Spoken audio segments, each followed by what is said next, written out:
Bonjour, this is the time for Q&A, c'est le moment de... je sais plus comment on dit en français, du Q&A, yes. Bon alors, du coup, pour ceux qui ne me connaissent pas, je m'appelle Léa Moreau, ça fait bientôt 5 ans que j'habite en Corée du Sud et aujourd'hui j'avais envie de vous faire cette petite vidéo pour répondre à toutes vos questions. Donc pour ceux qui ne me suivent pas sur Instagram ou sur les réseaux sociaux, vous pouvez vous inscrire, c'est l'e-adventure, voilà. Et du coup j'ai fait un sondage 3 fois puisqu'il n'y avait pas beaucoup de gens qui me posaient des questions, histoire de connecter un petit peu toutes les questions que vous posiez. Tout d'abord, je voudrais me présenter parce que je sais qu'il y en a peut-être parmi vous qui ne me connaissent pas. Donc voilà, je vis en Corée depuis 5 ans, je travaille actuellement pour le gouvernement coréen. Je m'occupe de tout ce qui est de la promotion touristique. D'ailleurs, c'est pour ça que vous avez les sortes de photos. Je suis dans un musée actuellement. Et je suis passionnée par la culture coréenne, par la nourriture, la gastronomie coréenne.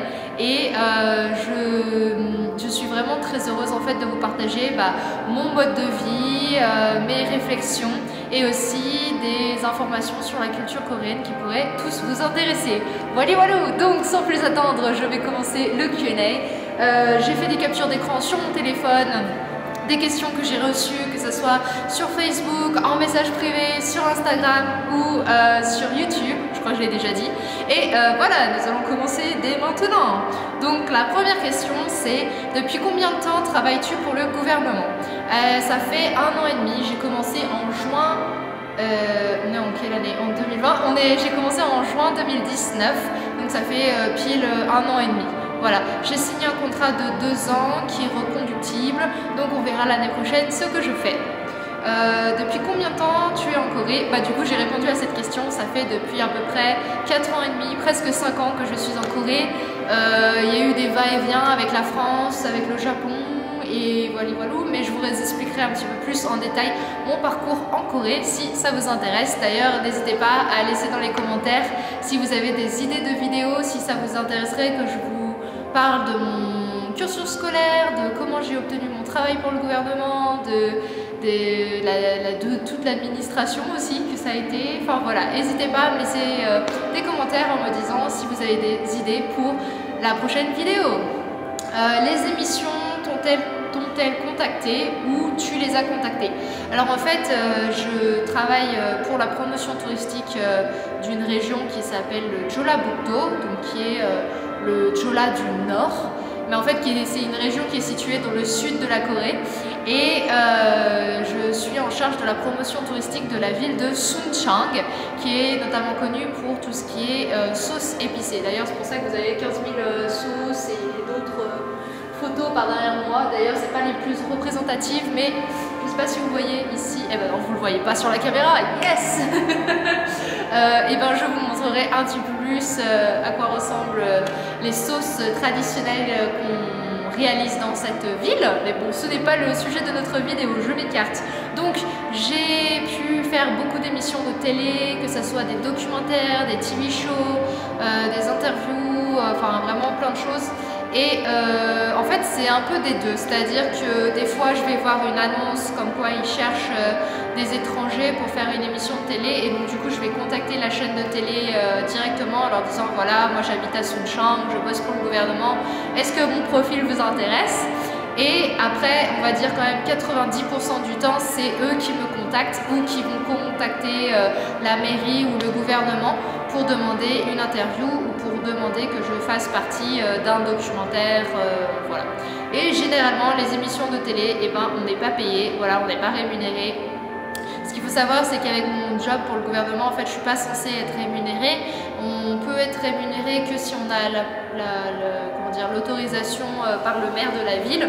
Donc du coup, généralement, je ne suis pas payée, pas rémunérée pour ce genre de travail. Voilà, check. Mais l'avantage, c'est que c'est souvent pendant mes heures de boulot. Donc du coup, c'est quand même sympa de faire une journée où j'ai un tournage, où je rencontre des équipes de tournage. Et puis, je peux parler aussi de ma passion qui est le montage vidéo, filmer et tout. Donc voilà, c'est super intéressant et c'est des bonnes opportunités. Je ne sais pas si j'ai répondu à la question, mais voilà. Quelles sont les émissions de télé que tu as faites? En fait, il y en a énormément. Je pense que sincèrement, dans mes 4 ans et demi en vivant en Corée, j'ai dû en faire une trentaine en fait d'émissions, donc c'est difficile de dire telle émission. La plus connue, je pense, c'est My Neighbor Charles, Iwujip Charles, qui est une émission de KBS, je crois. Et ensuite, j'ai été invitée sur le plateau de Arirang TV, j'ai fait SBS, KBS, MBC Gwangju. J'ai fait des interviews sur YouTube aussi, j'ai fait des interviews de magazines, j'ai fait des interviews sur le journal coréen Hanguk Ilbo. Je sais pas, j'essaierai de mettre des photos avant-après, voilà. Mais j'ai fait vraiment beaucoup d'émissions. J'ai aussi fait le tournage de la publicité pour la promotion de l'aéroport de Incheon. Ça, c'était un grand truc aussi. Mais ça, c'était avant que je travaille pour le gouvernement. Voilà, voilà. Une autre question. Pourquoi étais-tu expatriée en Corée du Sud et pas ailleurs? Alors, ce qu'il faut savoir, c'est que la Corée, c'est pas le premier pays dans lequel je vis. Quand j'ai eu 19 ans, en fait, une fois mon bac en poche, je suis partie vivre 1 an en Australie. J'ai fait un working with a visa, donc je pourrais pas parler vraiment de ça d'une expatriation, mais c'était quand même une année complète à l'étranger. Donc voilà, j'ai vécu en Australie pendant 1 an et ensuite j'ai décidé de faire des études pendant 2 ans en Thaïlande. Donc voilà, j'ai vécu aussi 2 ans en Thaïlande dans la ville de Chiang Mai. Donc en fait, la Corée, c'est mon 3e pays, oui. Et pourquoi j'ai décidé de m'expatrier en Corée du Sud et pas ailleurs? Ben, c'était déjà pour finir mes études, j'ai eu mon stage en Corée du Sud et puis après j'étais passionnée de la culture coréenne, de l'histoire de Corée depuis plus de, je sais pas, depuis que j'avais 10 ans, donc j'en ai 28, enfin j'en ai 27, non? Donc voilà, ça fait longtemps, plus de 15 ans que je suis passionnée par la Corée. Et du coup, en vivant sur place, et ben, ça me permet d'assouvir ma passion, on va dire ça, et puis surtout de pouvoir en apprendre plus sur le pays et sur la culture, et de pouvoir vraiment, voilà, en fait, en vivant sur place, en apprendre plus, et du coup, c'est passionnant. Et pour l'instant, je ne suis pas encore au bout de mes surprises, et j'ai toujours des endroits que je veux visiter, des choses que je veux réaliser, donc du coup, pour l'instant, je me plais bien en Corée du Sud. Voilà pour la question. Il y a quelqu'un qui m'a dit « Why you are so beautiful girl ?» Well, thank you very much. Hein? Je sais pas trop si je suis beautiful girl ou non, mais bon, on verra bien. Plutôt Séoul ou Busan? Alors c'est compliqué parce qu'en fait ça dépend vraiment des gens. Moi personnellement j'adore en vacances les deux. Je dirais pour tout ce qui est événements culturels, rencontres, amis, je dirais plus Séoul parce que c'est là où tout se passe en vrai. Et puis en termes d'opportunités d'emploi surtout, je veux dire si on cherche du travail, Séoul c'est vraiment là que ça se passe. Par contre, pour Busan, c'est plus si vous aimez la nature, la mer, ouais, voilà, c'est vraiment une ville côtière, les marchés traditionnels, les temples aussi, il y a pas mal de montagnes autour.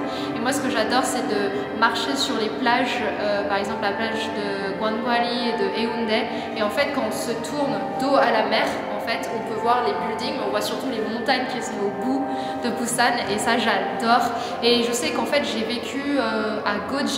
Donc Goje c'est une île qui est située à peu près à 50 minutes en bus de Busan et donc du coup j'allais à Busan genre toutes les 2 semaines à peu près, j'avais des amis là-bas. Mais je trouve que Busan c'est vraiment une ville qu'il faudrait que j'explore plus en profondeur et j'ai fait que les trucs un peu touristiques ou sinon je squattais les appartements de mes potes et du coup je voyais pas grand chose de la ville, donc voilà. Donc les deux, je dirais, mais moi comme j'aime la mer, je dirais plus Busan, mais en même temps comme tous mes amis sont vers Séoul, c'est compliqué, j'aime les deux, ça va pas t'aider hein. Alors, Sébastien qui me dit Kongyu ou Park Bogum. Merci Sébastien, yes, je l'ai mis ta question. Kongyu, always the only one, ça sera Kongyu. Mais c'est difficile hein, parce que moi j'ai un crush sur les deux, donc voilà. En plus, il va y avoir le film là qui va sortir avec les deux, donc du coup j'ai trop hâte. Vous voyez mon smile, voilà. Grosse fan girl, yes. Kongyu, si tu vois ma vidéo, s'il te plaît, viens à Sunchang, viens faire un tournage ici. Je te montrerai la ville. Voilà. Ensuite, salut, j'aimerais savoir si en tant que végétarienne, il est facile de trouver des restaurants, de la nourriture pour végétarienne dans les magasins du coin. En vrai, tout ce qui concerne le végétarisme et le véganisme. Alors, clairement, la Corée, personnellement, c'est juste mon c'est vraiment pas un pays pour les végétariens. C'est possible en fait de trouver des plats où il n'y a pas de viande et tout, mais le problème c'est que la nourriture coréenne est vachement à base de sauce, les sauces, voilà, et du coup généralement dans ces sauces il peut y avoir par exemple de la sauce de poisson, des mini crevettes ou un petit peu de viande ou ça va être des bouillons. Et donc du coup c'est compliqué de trouver des plats à base de vraiment zéro viande, zéro poisson, zéro machin. Donc voilà. Après tout ce qui est nourriture bouddhiste et puis après si on cuisine chez soi on peut très bien se faire des plats sans viande. En tout cas voilà, après véganisme c'est encore plus compliqué. Mais clairement moi je le recommande pas. J'ai une amie qui a arrêté de manger de la viande, elle m'a rendu visite plusieurs fois en Corée du Sud et à chaque fois c'était difficile pour elle, et en plus de ça elle restait 2 semaines, 3 semaines. Mais c'est vraiment un pays qui aime la viande, les Coréens aiment la viande, c'est vraiment quelque chose de culturel. Je pense que ça vient aussi de la guerre à l'époque où ils n'avaient pas grand chose à manger. Et donc du coup pour eux un repas sans viande c'est pas un vrai repas quoi, donc du coup c'est compliqué. Et c'est vrai que moi des fois j'ai un surplus de viande en fait parce que je trouve que on en mange trop et c'est pas très sain en fait. Voilà, donc trop de viande en Corée et c'est possible de trouver des restaurants généralement à Séoul ou dans les grandes villes, mais clairement en campagne faut faire sa cuisine tout seul, ou sinon faut prendre des plats même avec de la viande et puis trier quoi. Voilà, voilà. Timothée qui me dit comment ça va. Bah écoute, ça va. Timothée c'est un ami à moi avec qui je suis allée à Madagascar quand j'étais au lycée. On était au lycée ensemble et je crois que c'était il y a l'année dernière peut-être. Ouais, je crois que c'était l'année dernière, mais ça fait presque 2 ans déjà. On s'est retrouvés à Fukuoka, le truc improbable parce qu'il était en échange universitaire à Fukuoka. Oui, je raconte ta vie Timothée, c'est pas grave. Hein. Et du coup, c'était trop fou parce que du coup on se connaît de France, mais on est allé à Madagascar ensemble. Et je me rappelle quand on était à Madagascar, moi je lui faisais écouter mes musiques coréennes et tout, et il trouvait ça cool. Et c'était la seule personne au monde qui me disait ouais c'est trop cool tes musiques et tout. Donc voilà, Timothée, tout va bien en Corée, c'est cool. Je suis très contente d'être en Corée, de ne pas être en France pour le moment. Nos critiques pour la France, mais c'est juste que la façon dont le corona il est géré et la façon dont surtout que moi je travaille dans le tourisme, donc clairement le tourisme en ce moment de façon mondiale c'est un petit peu foireux. Donc du coup je suis ultra contente de pouvoir être en Corée du Sud, de continuer à faire mon travail, de bosser pour le gouvernement, d'avoir un job stable, mon salaire à tous les mois et de ne pas être dans l'insécurité de l'emploi. Voilà, donc Timothée, tout va bien. Ensuite, as-tu déjà fait un PVT en Corée du Sud? Si oui, quels sont tes conseils? Oui, donc du coup en fait j'ai fait mon PVT. Donc moi c'est un peu compliqué mon histoire en Corée, je pense que je ferai une autre vidéo pour développer. Mais j'ai fait un PVT il y a à peu près 3 ans de ça. Et du coup j'ai fait 1 an et en fait c'était à la fin de mon stage. J'ai d'abord fait un stage de 6 mois avec une guest house travel café à Gwangju, et ensuite en fait mon maître de stage m'a dit bah écoute tu viens d'être diplômé, est-ce que tu veux qu'on continue à travailler ensemble? J'ai dit oui, et donc du coup pour pouvoir continuer à travailler légalement en Corée du Sud, je suis rentrée en France pour les périodes de Noël. En fait j'ai demandé mon PVT parce qu'on peut pas le demander en ligne, il faut aller à l'ambassade de Corée à Paris, et j'ai fait la demande de mon PVT et je suis revenue en Corée du Sud pour faire 1 an de PVT working holiday, et voilà. Et donc du coup j'ai continué pendant 1 an à travailler pour le même employeur et tout, mais après il ne pouvait pas me sponsoriser de visa de travail, donc c'était compliqué, donc du coup j'ai changé de visa et d'entreprise. Voilà, voilà. Et alors il y a Gaufre et Chocolat qui me disent: es-tu heureuse? Globalement oui, je suis très heureuse. Je vois que ça fait déjà presque 15 minutes que je parle, tout va bien. Je suis très heureuse en Corée du Sud, il y a des hauts et des bas. Pour l'instant je pense que c'est comme tout le monde, c'est plutôt bas parce que malgré que j'aime beaucoup la Corée, c'est vrai que c'est pas un pays facile à vivre au quotidien en n'étant pas coréen, mais c'est comme tout pays dans le monde, quand c'est pas notre culture, notre langue, notre façon de penser, au bout d'un moment il y a un petit peu un ras-le-bol général. Je pense que c'est un peu pareil pour tout le monde. Et donc du coup d'habitude c'est le moment où soit on rentre à la maison pour faire le le plein des bonnes choses et pour voir les amis et la famille, soit on part en voyage pour se rafraîchir l'esprit et je ne peux pas faire les deux. Yes, Corona baby, yes. Donc bon, voilà.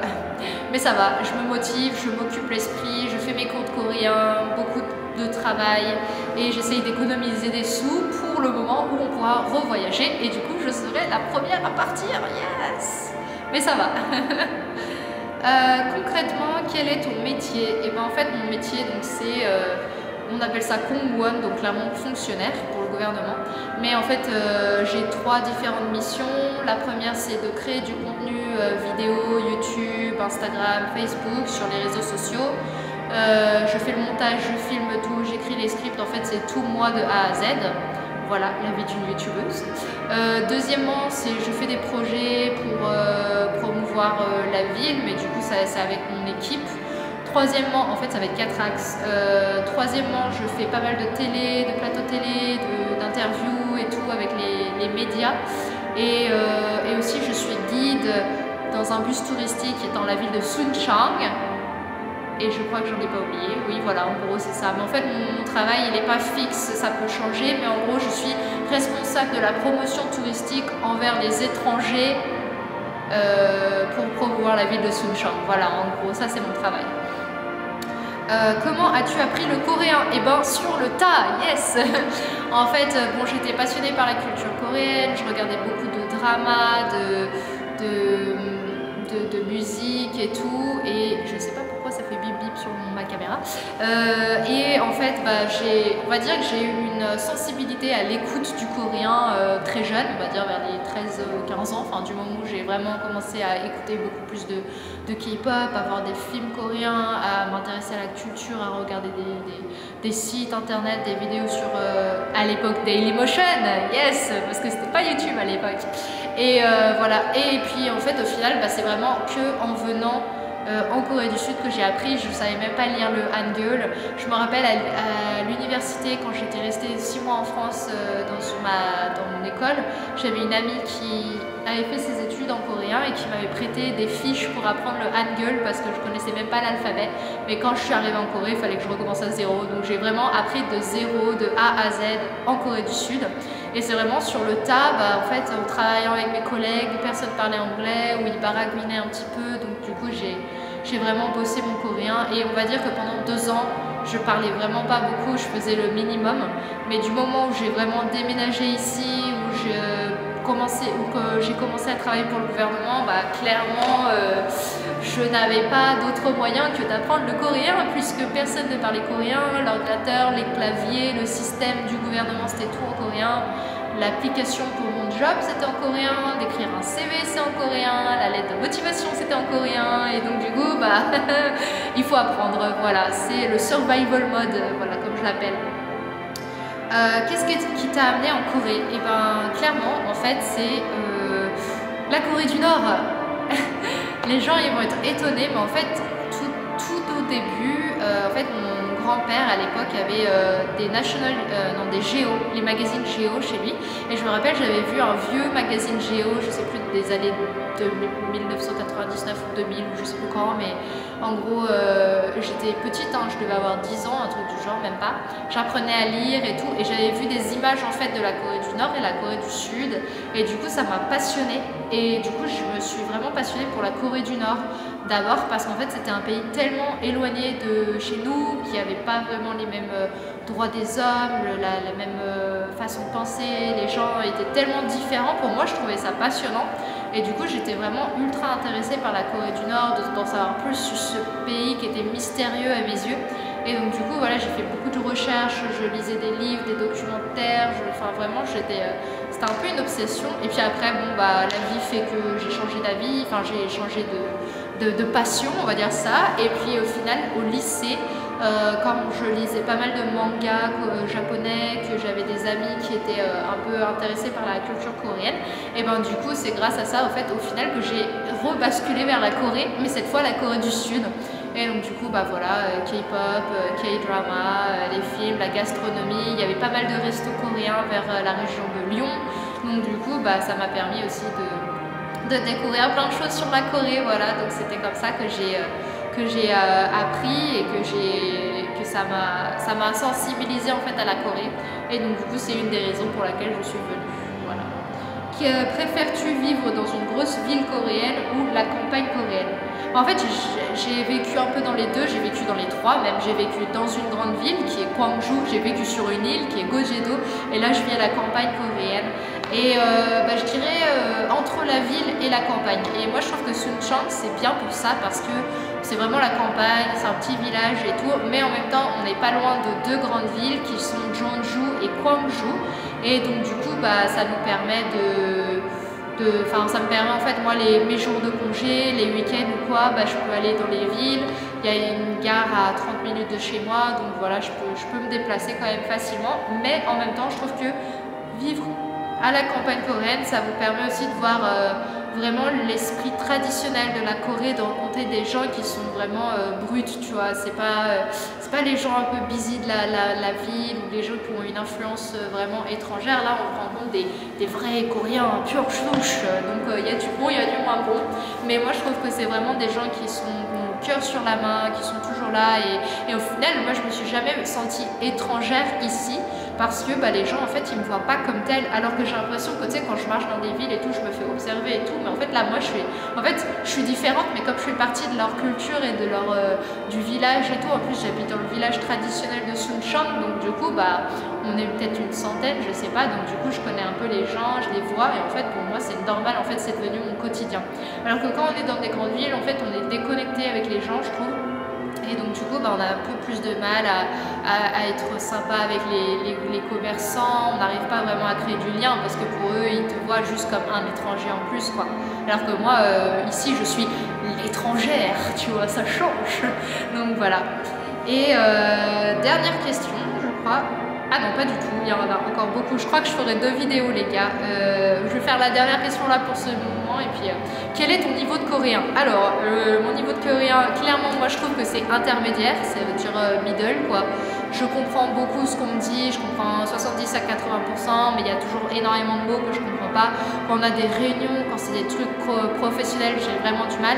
Et moi, le plus dur, c'est que comme j'ai appris un peu le coréen en autodidacte, j'ai eu des cours, mais en fait, j'ai vraiment appris sur le tas, au quotidien avec mes collègues et tout. J'ai pas vraiment appris les tournures de phrases polies ou comment on appelle ça, formel, informel et tout, et donc du coup je me mélange un peu les pinceaux, et donc du coup c'est pas forcément facile au quotidien, et c'est frustrant en fait parce que je sais que les gens ils sont compréhensibles. Je me suis fait reprise qu'une ou 2 fois dans toute ma vie ici, mais c'est vrai que c'est frustrant parce que j'aimerais pouvoir faire tourner des belles phrases et tout, donc voilà, c'est frustrant. Bon, alors je vous propose de faire une deuxième vidéo FAQ parce que j'ai encore plein de questions, donc je vous dis à très bientôt pour la suite de la vidéo FAQ. Et si ça vous a intéressé ce genre de contenu, et n'hésitez pas à vous abonner, et je vous dis à très bientôt pour de nouvelles aventures. Annyeong. Bye bye.